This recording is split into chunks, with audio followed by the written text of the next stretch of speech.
Hello and welcome to another episode of Every Possible Angle. I'm very excited for today's show.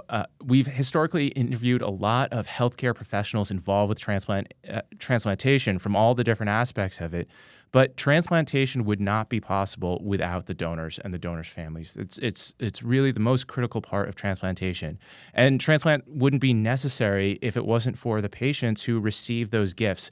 So I'm very excited for today's show where we'll be exploring those topics. I'm joined here today by my colleague, Greg Quinn, our area director from the West. How are you doing, Greg? I'm doing great. Thanks, Michael. I'm really excited to be here and hear so much about the donor and the recipient journey. Absolutely. Thank you for joining. And we are very lucky to be joined here by Cindy Grobmeyer. She is the president and co-founder of the Maddog Strong Foundation. Welcome to the show, Cindy. Thank you so much, Mike, for the invitation today.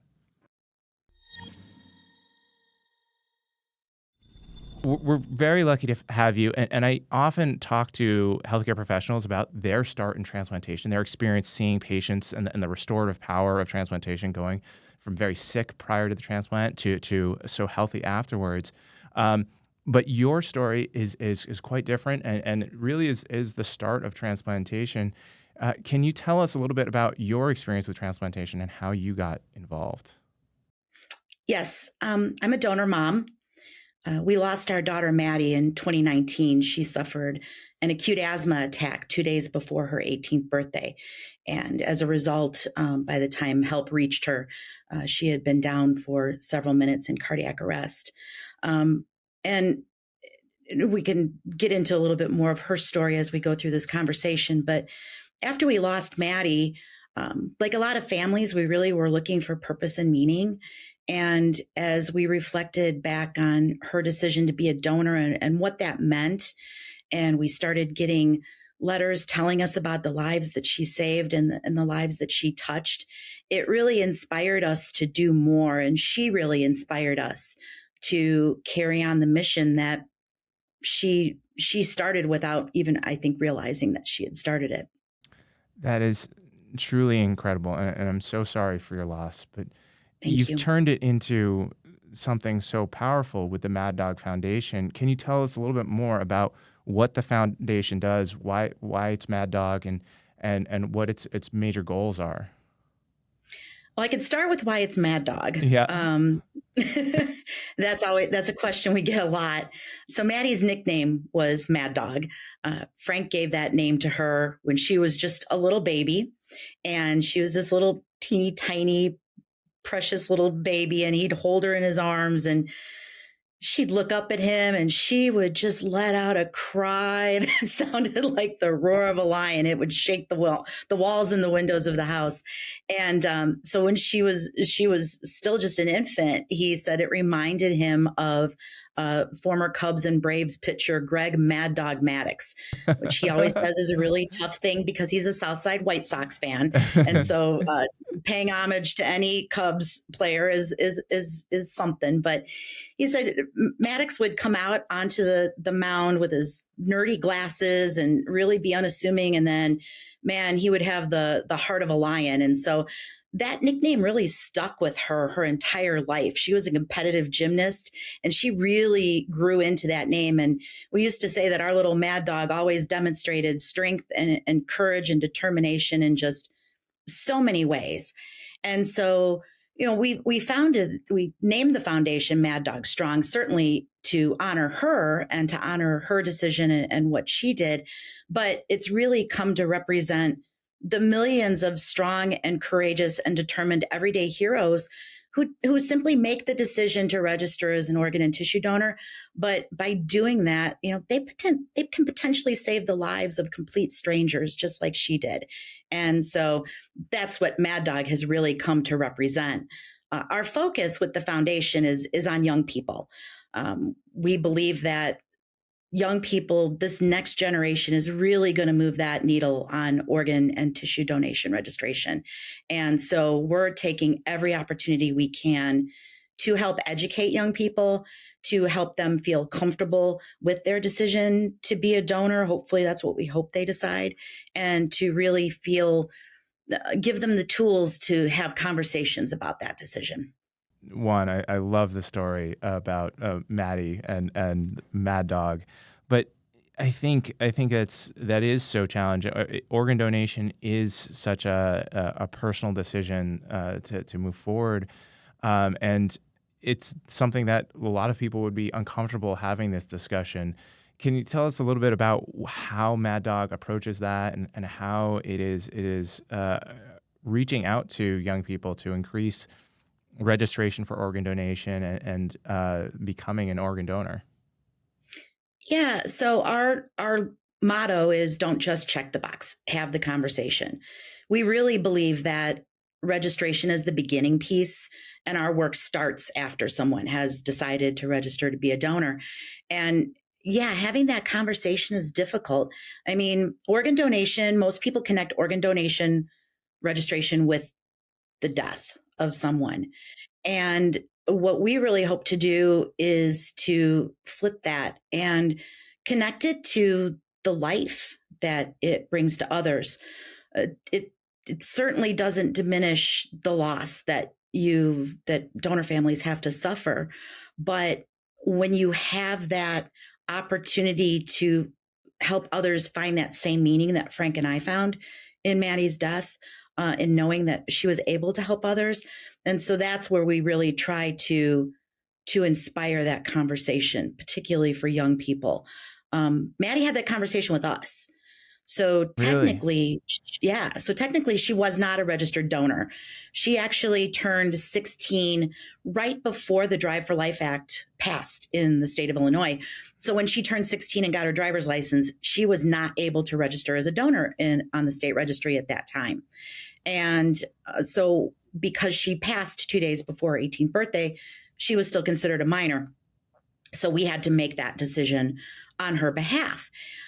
About 2 months before Maddie passed, she had been in a really serious accident. She was on the way to practice at the gym Hmm. with a couple of her teammates from her school, and they were in a really bad accident. The car rolled 3 times. Miraculously, all three girls walked away with just some bumps and bruises and scratches. But a couple weeks later, Maddie came to her dad and I, and she said, that accident really shook me up. And I wanted you to know that, I've been thinking about some things that should something like that ever happen again and the outcome wasn't as good. One of those things is that I want you to know that I want to be an organ donor. And really her dad, Frank, reacted and said, look, no, that scared the heck out of us. We don't want to talk about this. And she's like, no, she persisted because she was Mad Dog. And, she said, no, you just need to know. I just want you to know that. Just let me acknowledge that you'll respect that. And we're like, okay, yeah, no problem. We'll never have to worry about that. But yeah, thanks for letting us know. And little did we know that just a couple months later, that conversation was going to make all the difference when we were sitting in that hospital. So a few months later, then you were faced with this decision, and I have to imagine, as a parent of young children, I can't imagine being faced with this decision. It must be incredibly difficult. But having had the conversation beforehand, I imagine that's got to be incredibly important when in that situation. Yeah, and I think that was kind of also part of the inspiration for wanting to do what we do is that, you know, that conversation gave us clarity in that moment. And people have asked us, what would we have done? What would our decision have been had we not had that conversation? And honestly, we don't know. I'd like to think that we would have said yes to donation, but I can't promise that to anybody. I can't say with certainty that we would have. We've had family members. My little cousin received 2 liver transplants before he was 2 years old. So we've had this issue in our family. And so I would like to say we would have said yes, but I can't promise that. And so that conversation really meant everything to us. And it was one decision that we knew we were making the right decision because we were honoring what she wanted. And that just helped us tremendously in those dark moments. And we'd like to make sure that other families have that same clarity.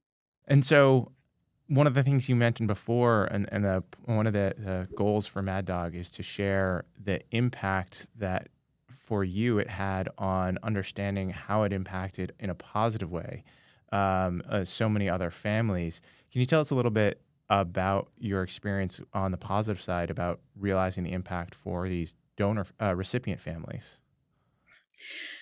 So in the immediate weeks following Maddie's passing and her donation, we were getting letters from Eversight letting us know that, 2 people had received Maddie's corneas. And one of those 2 people was a 2-year-old little girl in a nearby state. And then we received word from our OPO that Maddie had saved 3 lives.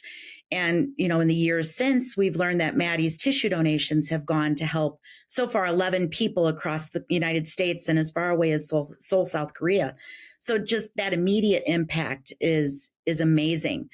Over the course of the subsequent years with Maddog, we've gotten to know recipients and recipient families. And we just came back from the Transplant Games of America, for example. And I said, the unique thing about being there, immersed in that community, was that, when we meet people and they ask us about, do you have children? And we say, yes, we lost our daughter.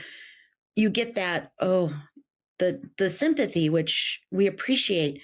When you go to a place where you're with recipients and recipient families, you can say, oh, I'm a donor mom. My daughter was a donor. And people go, oh my gosh, thank you. That's amazing. And it's a totally different reaction.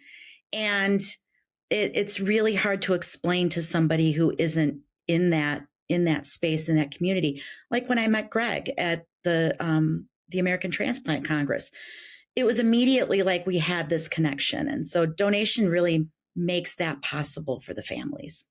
Absolutely. And actually with that, Greg, could you tell us a little bit about your story in transplantation? You've been in healthcare for 15 years, but your journey in transplant, you have a particular passion and connection with transplant.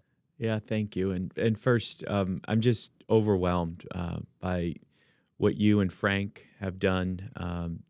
I'm humbled, Cindy, by your generosity, the foundation you have started. And if you talk about full circle, my Madeline, was born with a congenital heart defect and had to endure 3 subsequent open heart surgeries to try to fix her heart in her first year of life. And after her 3rd open heart surgery and final attempt to fix her heart, that's when the doctors first introduced us to this world of organ donation and organ transplantation. And they said, we've tried everything we can to fix little Maddie's heart, but we can't fix it, and so we need to put your daughter on a heart transplant list. She was about a year and a half old at this time. And while that news brought a lot of mixed emotions, I think the one that it actually brought the most was hope for a new beginning and a new start. And we waited about 3.5 months on the transplant list, and we got the call, a call that any recipient or recipient family will tell you it's the best call you can possibly get. But instantly, when we got that call, we thought, I immediately thought, my wife and I started really having a tough time with it, because we knew on the other side of that there was a donor family that was going through the worst possible moment. So that's my transplant story and how we got involved. My Maddie is now 11 years old. On March 5th of 2025, we'll celebrate her 10-year heartiversary.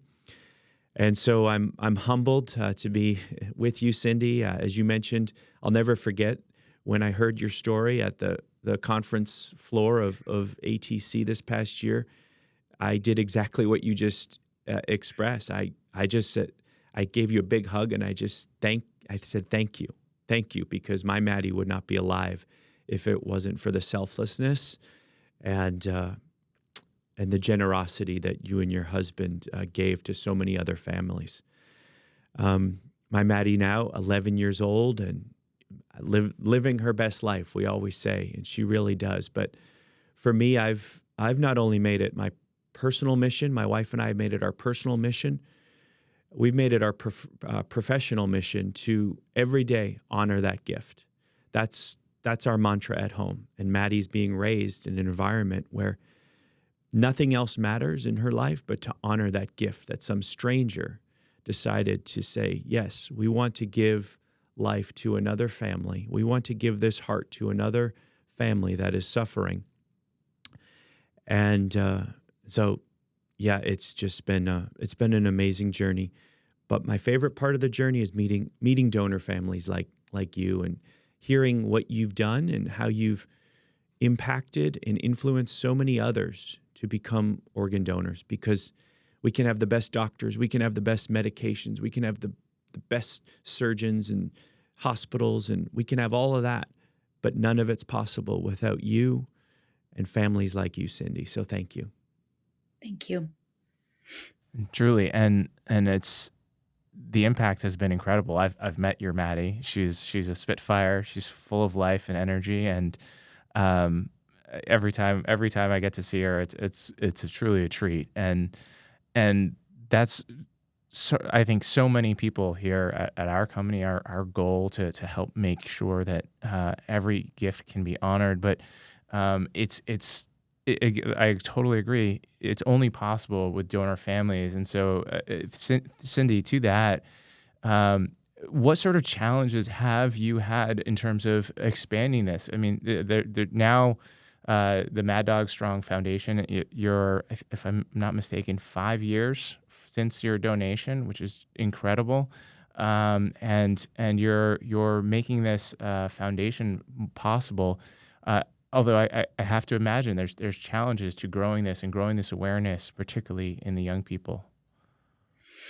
Yeah, I think young people today are very open to giving and to thinking on that bigger than themselves level. But there's a lot of myths and misconceptions that just still prevail out there about donation and what it means to be a registered donor and how you're going to be treated. And that's what we try to focus on, but maybe from a different perspective, as opposed to saying, well, here's the myth and here's why that myth is wrong. We've got a program that we developed called the Teach Life program, and we've developed curriculum that teachers can use in their classrooms. And what we've done is, the way we approach it is, all right, let's educate students about this process. Let's show them what happens to the organs, how the matching takes place, what are some of the logistics behind everything, and really teach them about the process and how everything happens, and let them dispel the myths for themselves. We believe that students, young people, want to be treated like adults. This is one of the first, maybe even the first decision that teens make about their own bodies. That's a binding legal decision. And they should have every piece of information at their disposal to make the right decision. And if they decide not to register to be a donor, at least if that decision is an informed decision, then we've done our job. And I think that's the biggest challenge, is just making sure that people are educated about this, so that those myths not only continue, but they just stop taking hold and they just disappear altogether. And all of those resources, they're available through the Maddog Strong Foundation? They are. You can link to them from our website, but you can also go directly to our Teach Life Toolkit website and access everything absolutely free of charge. Any teacher in this country. We've got high schools using it. We've also got colleges using it to educate their nursing students and other future healthcare professionals. One of the next projects we're hoping to undertake is to create some resources to even implement in the middle school classroom. So yeah, it's all free and available to anyone to use. Well, once you have those developed, my Maddie is just about to enter 6th grade in the fall, so right into middle school, and she'd be more than happy to spread that awareness, and we would as well. But I think that when you think about what you're doing, how can we help spread this word, right? I think I've seen, you've talked to me at length about what we're doing, or what you're doing, but I think for us as families, right? How can we help out there? Absolutely. I think one of the big things is that, like, for example, we take every opportunity to bring the message about donation to places where people wouldn't expect to hear it. And I think sometimes that kind of startles people into actually paying attention. Like, for example, one of the people in our community does a big Halloween haunted house every year. And so this past year, we got invited. I don't know if they do these nationwide, but in the Midwest, they do these things called trunk or treats, where you get the entire community together and organizations open up the trunks of their cars and hand out candy to thousands of kids coming through on a particular day. And so last year, we did a trunk or treat, and we brought the message about organ and tissue donation registration to all of those families walking through that event. And people were like, okay, that's interesting, but it made them step up and look. So I think it's just a matter of not thinking that you can only talk about it in certain places, but this is a conversation that can be had anywhere. Absolutely. And I think to that point of the connection with donor and recipient families, I know, Greg, you and Madeline have done quite a lot of work in terms of awareness both at the local level, at her school, but also in much broader context as well. What are some of the things that you guys have done? Yeah, Maddie's really embraced becoming an ambassador for organ donation, transplant. One of the highlights of her journey was the UNOS invited us to attend and invited Madeline to be their keynote speaker at their big gala, their annual gala in Virginia. And it was a combination of recipient families and donor families that were there to raise money, again, for awareness about organ donation and transplantation. And that was a highlight.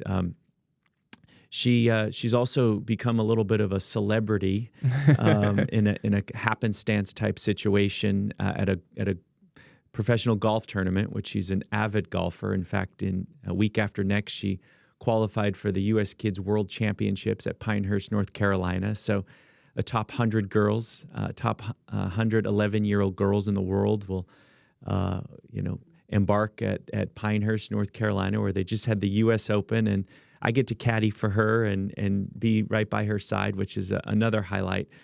Anyway, at a professional golf tournament just outside of L.A. A couple of years ago, she wanted to meet Tiger Woods, who was playing in the event, and she came up with the idea to make a sign to try to meet Tiger, and it was her bucket list sign, which has now gone very viral. And anyway, her bucket list was get heart transplant, and there was a check. Number 2 was meet Tiger Woods, and number 3 was play Augusta. Well, Tiger's caddy saw the sign, and he signed during his competitive round, which he really doesn't break away from too often. He saw the sign. We saw him signing his glove. He came up, checked the box on the sign, gave her a signed glove, and it went viral, as I said. ESPN, SportsCenter, and CBS, Gayle King did a big story on her, and it actually got her invited to the Masters last year. So, some of these things that for her are a lot of fun, but my wife and I see it as an amazing opportunity to continue to spread the word, awareness about organ donation. And when we were interviewed by Gayle King's team, that was the focus. That will always be the focus for us. It's Maddie likes to have fun and show off the glove and everything, but for my wife and I, it's 100% use this platform to spread awareness like you're doing, Cindy. And on a professional note, I've also, as I mentioned earlier, we have not only made it our personal mission for the rest of our lives to take care of this gift, to spread awareness, but professionally, I switched careers. I've always been in biotech and in commercial sales and leadership. But when Maddie went through her transplant, I had an opportunity to work for a company that was trying to reduce the number of biopsies. These patients have to endure a number of tons of biopsies post-transplant. And I spent about 5 years helping a company build out a team to change the standard of care, to reduce the number of unnecessary biopsies, and it was a very fulfilling, journey, and it was successful. And my next opportunity came about with Paragonix, where again, something that had been happening for 60 years, we're putting these organs on ice, making them susceptible to freezing temperatures, and Paragonix is leading the way, changing the standard of care for how these organs are procured, preserved, and ultimately improving patient outcomes, as well as improving the quality of life for these patients. So, absolutely, and I know from working with Lisa, our founder and CEO, not only was her goal at the outset of this, like you said, to change the standard of care away from ice to improve outcomes and give the organ and the recipient every possible advantage. The other part of it was to respect the donation, that we should be treating. This is such an incredible gift that donor families like Cindy, like yours, have given, that we should provide the best possible preservation to ensure it gets to make its most optimal impact on patients. So what you guys have done, Greg, absolutely incredible. And Cindy, to increase this awareness, like your mission, whether it's a recipient family or anyone who just wants to get involved, what would you say are the best steps to start getting involved with advocating and raising awareness about organ donation? I think Greg actually hit it. Digital advocacy is one of the easiest ways to get involved and to spread the word and to spread the mission. And it's something that absolutely everybody can do. I mean, we've all got it at our fingertips every single day. And it's also the way that those myths and misconceptions get spread too. So the more we can find platforms to bring this message to a broader audience, the better off we are. One of the other projects that we're involved in right now, which is going to be a little bit longer term project, we're working with a producer, and we're working on a docuseries called Gifted, the docuseries. And the goal is to finish a 5-part documentary series that actually tells the stories of donor heroes and the donor families.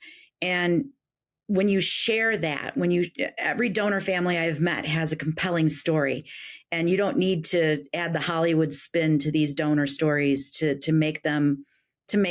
move your heart. They're just, every single donor family has an amazing story, and they have an amazing hero behind them. And we're hoping that to get those stories shared on a streaming platform to reach a mass audience and to really get that advocacy out there and move that needle. But I think digital advocacy is one of the best ways to really get the word out there about this cause. That is so true, and everyone I've met since entering the transplant space, I agree. Both the donor and recipient stories that I've heard are just incredible. It is just such a different part of medicine from anything else you'll see. And the amount of involvement that donor families get involved with and recipient families post-transplantation, it's absolutely incredible. So I'd have to just, again, echo what Greg has said. I'm completely humbled by both of you and what you have both given to organ donation and transplantation. I think as we go forward, and I think this story that you're talking about, the stories with the I completely agree that there's no Hollywood spin. Everybody's story is so different and so compelling. I mean, you must have met hundreds now over the past few years through this process. How has that been for both of you of learning about so many different people in this space? We always say that this is a community that you don't want to belong to. I mean, we would give everything up to have Maddie back for 5 minutes. Mm-hmm. And I feel guilty saying that because I know that we're making a difference, but I would give it up to have her back.